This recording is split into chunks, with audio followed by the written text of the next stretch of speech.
ఈరోజు పెద్ద ఆయన రాజశేఖర రెడ్డి గారిని మనం స్మరించుకుంటున్నామంటే ఆయన చేసిన మేలు మనందరం ఒకసారి ఆలోచిస్తే చంద్రబాబు నాయుడు గారు పునాదిరాళ్ళు వేస్తూ 10 ఏళ్ళు పరిపాలించాడు.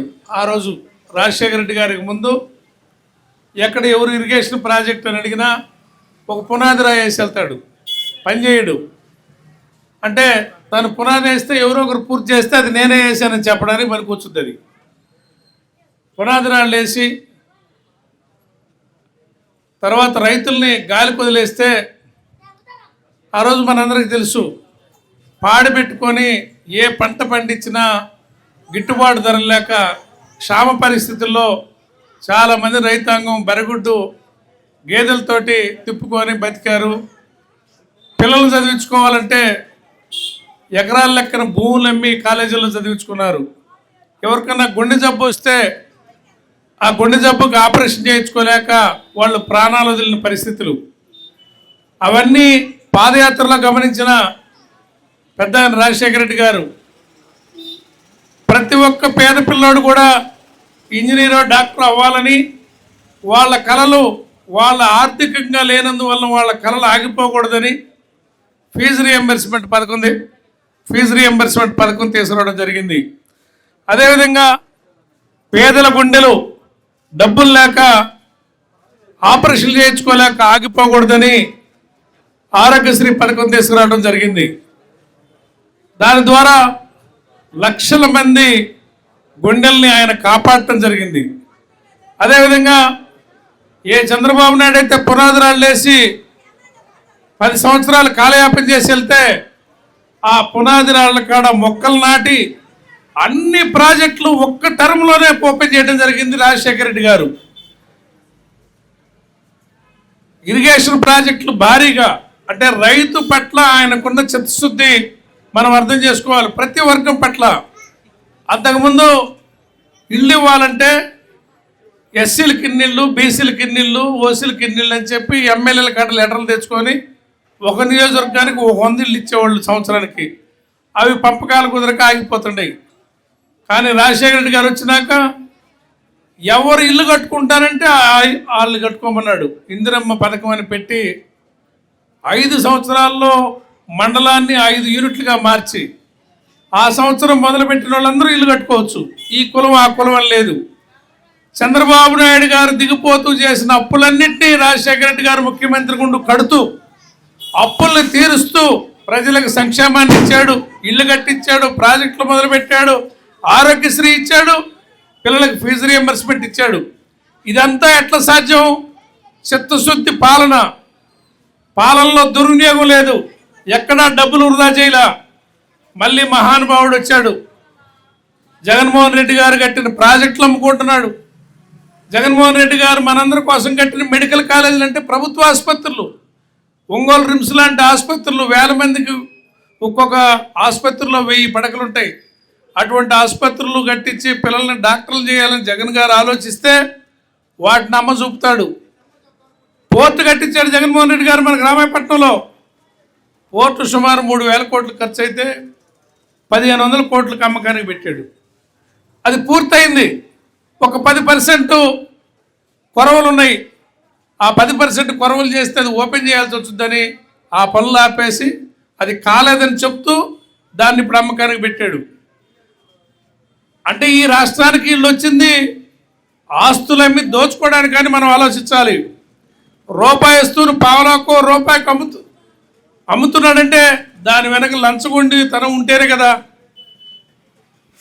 కోట్ల రూపాయలు విలువైన భూముల్ని వీళ్ళ అబ్బ సొత్తు అయినట్టు రూపాయికి ₹1 ధారాదత్తం చేస్తాడు. రూపాయికి లీజుకి ఇస్తే మళ్ళీ లీజు దాని కండిషన్లు ఉంటాయని మళ్ళీ మనం వస్తే రద్దు చేస్తామని రిజిస్ట్రేషన్ చేస్తున్నాడు. మన రైతుల కాడ భూములు లాక్కుంటాడు. అమరావతి రైతుల్ని మోసం చేశాడు. మీ అందరికి ప్రపంచ స్థాయి రాజధాని కడతానంటాడు. ఆ మాటలు 14 ఏళ్ళు అన్న ఇప్పటికి ఎన్ని ఏళ్ళు? 2014 12 సంవత్సరాల నుంచి ఈ మాటలు చెప్తానే ఉన్నాడు. పాపం వాళ్ళు నోరు తెలుసుకొని అరుంధతి నక్షత్రం చూసినట్టు చూస్తున్నారు. ఎప్పుడు వస్తుందా ప్రపంచ స్థాయి రాజధానిని? ఒట్టి బోటకం. రైతుల దగ్గర ఎకరాల్లో భూమి తీసుకొని వీళ్ళకి నచ్చిన వాళ్ళకి రూపాయికి ₹1 గ్రాంట్ చేస్తా, మిగతాది మీకు ప్లాట్లు ఇస్తానని ఆ ప్లాట్లు కూడా ఇవ్వకుండా చిల్ల చెట్లు మొలిసి రైతులను బజారు పాలు చేశాడు అమరావతిలో. కనికరం లేదు, తన్ను నమ్మిన వాళ్ళనే తన్ను మోసం చేశాడు. ఇవాళ మళ్ళీ మన గ్రామాల్లో కూడా ల్యాండ్ పూలింగ్కి మిమ్మల్ని అందరూ అడుగుతారు, ఇవాళ భూములు ఇవ్వమంటారు, రేపు మీ పాత చొక్కాలతో ఈ బజార్లో తిరిగితే బాగోదంటారు. ఇప్పుడు అమరావతిలో జరుగుతుంది ఏది, అక్కడ పేదలు ఉండకూడదంట, అమరావతిలో పేదలు ఉండకూడదంట, అచ్చంగా ధనికులే ఉండాలంట. రేపు ఇక్కడ కూడా ఇవాళ మన భూములు కావాల్సి వస్తాయి, రేపు మనం కూడా అడ్డమనే పరిస్థితి వచ్చింది. ఎవరు నమ్మి మోసపోవద్దు, సహకరించొద్దు. మీ జీవనాధారాన్ని మీరు ఆత్మగౌరవంగా మీ భూమిలో మీరు పంట పండించుకొని బతకటం, ఒకరు సాయ చూడకుండా మనం గౌరవంగా బతకొచ్చు. కానీ అటువంటి వాళ్ళు ఎవరు ఏది చెప్పినా ప్రలోభాలకు మీరు లొంగొద్దండి, మీ జీవనాన్ని పోగొట్టుకోవద్దు. అక్కడున్న రైతులు బికారులై వాళ్ళకి ఏం చేయాలో తొయ్యక ఇది సాధ్యం కాదని జగన్మోహన్ రెడ్డి గారు చెబుతుంటే, ఈ లక్షల కోట్లు పెట్టలేము, ఇది సాధ్యం కాదని నిజం చెబుతుంటే వాళ్ళని మన మీదకు దోలుతాడు, తిట్టిస్తాడు. వాళ్ళు నమ్మి మోసపోయింది, అమరావతి రైతులు నమ్మి మోసపోయింది చంద్రబాబు నాయుడు కాడ. ఆ మాట చెప్పకుండా మన మీద చెప్తుంటాడు, ఇప్పుడు మోసం చేస్తున్నాడు. మళ్ళీ ఇంకా కావాలని తిరుగుతున్నాడు. ఆ ఉన్నోళ్ళకి పరిష్కారం చెప్పకుండా ఇంకా భూములు కావాలని భూదాహం పట్టింది, దోచుకొని అమ్ముకోవడానికి అవసరం. ఇటువంటి ప్రభుత్వాన్ని ఎంత త్వరగా దించితే అంత రైతులకు మేలు జరుగుద్ది. ఈరోజు ఏ పంటకి కూడా గిట్టుబాటు ధర లేదు. ఎంతమంది రోడ్లు ఎక్కి అడుగుతున్నా వాళ్ళకి చెమ కుట్టినట్లేదు, పచ్చి బోటకంగా ఉంది. పెన్షన్లు ₹1000 పెంచారు, బాగానే ఉంది. మనం జగన్మోహన్ రెడ్డి గారు బడ్జెట్లో ₹100 పెడితే ఇప్పుడు కూడా ఆ 100 ఉంది. ₹1000 పెరిగితే మరి ఆ ₹100 రెండు సరిపోతున్నాయి అంటే కొంతమందిని కట్ చేశారు. ఇప్పటి వరకు కొత్త పెన్షన్లే ఓపెన్ చేయాల. ఇటువంటి అబద్ధపు పాలనలు చెప్పి ప్రజల్ని మోసపుచ్చి అధికారంలోకి వచ్చి వాళ్ళ పాటికి వాళ్ళు దోచుకుంటున్న ఈ ప్రభుత్వం పట్ల మీరందరూ జాగరూకత ఉండాలని తెలియజేస్తూ, పెద్ద ఆయన చూపించిన బాటలో జగనన్న పరిపాలన సుభిక్షంగా చేశాడు. గత 5 సంవత్సరాలు మనకు వాలంటీర్లు పెట్టి మన ఇంటికి అది పంపించి మనకేం కావాలో ప్రతి పథకాన్ని అందించాడు. రూపాయి లంచం లేకుండా, ₹1 లంచం లేకుండా మన ఇళ్ళకి వాలంటీర్లు తిరిగి మనకు పనిచేసి పెట్టారు. ప్రతి పథకాన్ని పేదవాళ్ళ కోసం నేరుగా అకౌంట్లో కొట్టాడు. అదే పలుగు పార కొనుక్కోండనో, చలగపార కొనుక్కోండనో, ఇస్త్రీ పెట్టి కొనుక్కోండి అని అవి కొనిస్తే వాటిలో లంచం వచ్చుద్ది.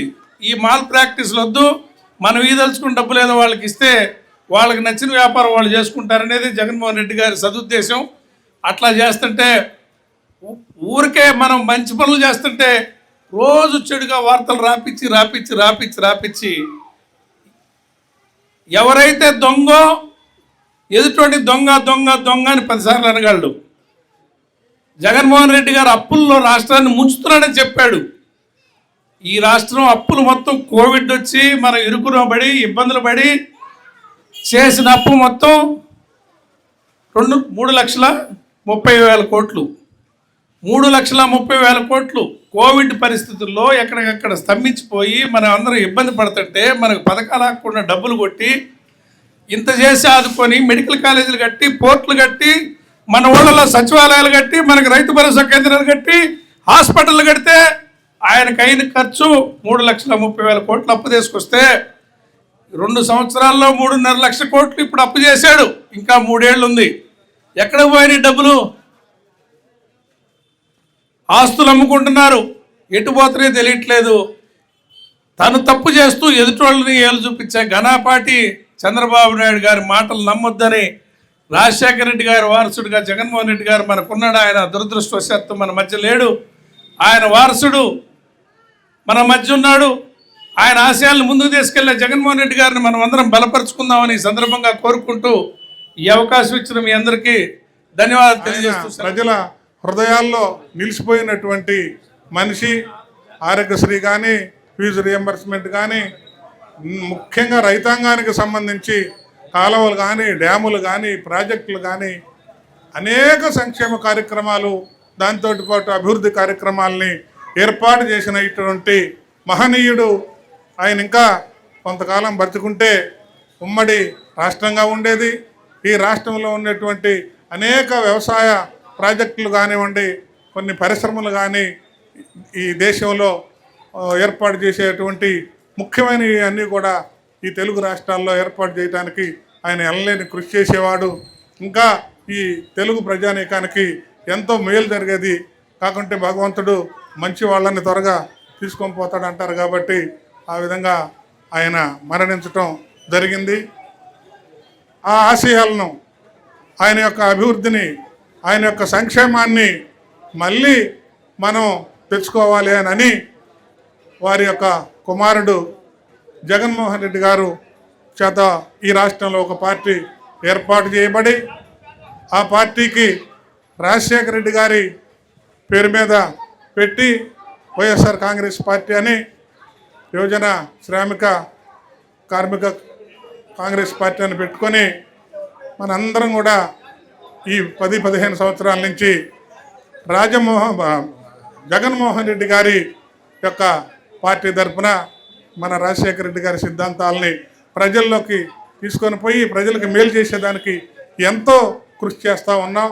అందులో భాగంగా వేదిక మీద ఉన్నటువంటి పెద్దలు రవి గారు కూడా ఈ నియోజకవర్గ ఇన్ఛార్జి తీసుకున్న రోజున దగ్గర నుంచి ఈ పార్టీలో అన్నీ అనుభవించి ఒకరు వెళ్ళిపోతే ఆ లోటు తీర్చడానికి పార్టీ అధిష్టానం మనకి చుండూరు రవిబాబు గారిని ఇవ్వటం, మనందరం కూడా ఎవరు చెక్కు చెదరకుండా ఎలాంటి ఆటుపోట్లకి అయినా నిలబడి ఎలాంటి ఆశకు లొంగకుండా కూటమి ప్రభుత్వం ఎంత ఒత్తిడి చేసినా మనం మొక్కవోని దీక్షతోటి ఈ పార్టీకి కట్టుబడి కంకణబద్దులై నిలిచి ప్రజలకి రాజశేఖర రెడ్డి గారి ద్వారా ఏం జరిగిందో అంతకన్నా ఎక్కువ సంక్షేమాన్ని, అభివృద్ధిని అందించాలని మన వైఎస్ కాంగ్రెస్ పార్టీ తరఫున ఈ ప్రజల్లో నిలబడటం జరిగింది. వచ్చే సెప్టెంబర్ 2కి రాజశేఖర రెడ్డి గారు చనిపోయి 17 ఏళ్ళు.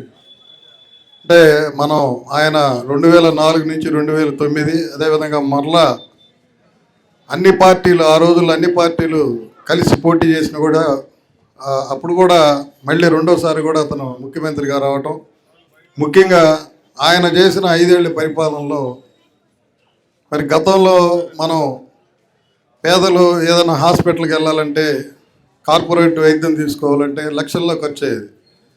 మరి ఆయన ఒక డాక్టర్గా ఆ పేదల యొక్క పడే బాధని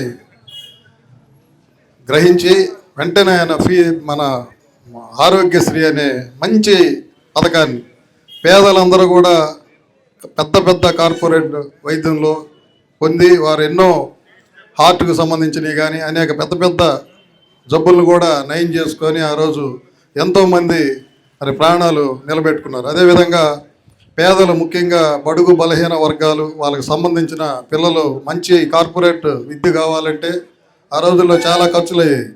వాళ్ళు తల్లిదండ్రులు అప్పులు చేసి వారిని చదివించి చాలా ఇబ్బందులు పడుతున్న రోజుల్లో మరి రాజశేఖర రెడ్డి గారు ఫీజు రియంబర్స్మెంట్ అని తెచ్చి మరి ప్రతి పేద విద్యార్థికి కూడా మరి ఎంబీబీఎస్ కానీ, అదేవిధంగా ఇంజనీరింగ్ కానీ, ఎంసీఏ కానీ, ఎంబీఏ కానీ ఇట్లాంటి ఉన్నతమైన చదువులు కూడా మరి తక్కువ ఖర్చుతోటి ఫీజు రియంబర్స్మెంట్ ఇచ్చి వారందరికి కూడా మంచి చదువులు చదివించడం జరిగింది. వాళ్ళు ఈ రోజంతా కూడా మరి ఆయన ఇచ్చిన ఆ విద్య, ఫ్రీ విద్యకి ఈరోజు ఎంతోమంది మరి మంచి మంచి ఉద్యోగాల్లో ఉన్నారంటే కేవలం వైఎస్ రాజశేఖర రెడ్డి గారి పుణ్యమని అందరికీ తెలుసు. అదేవిధంగా అనేక అన్ని రంగాల వారికి, అన్ని వర్గాల వారికి, మహిళలకి, రైతులకి మరి ఆయన ప్రవేశపెట్టిన పథకాలన్నీ కూడా అన్నీ కూడా ప్రజలకి మరి అందుబాటులో ఉండి ఎంతో మేలు జరిగింది. మరి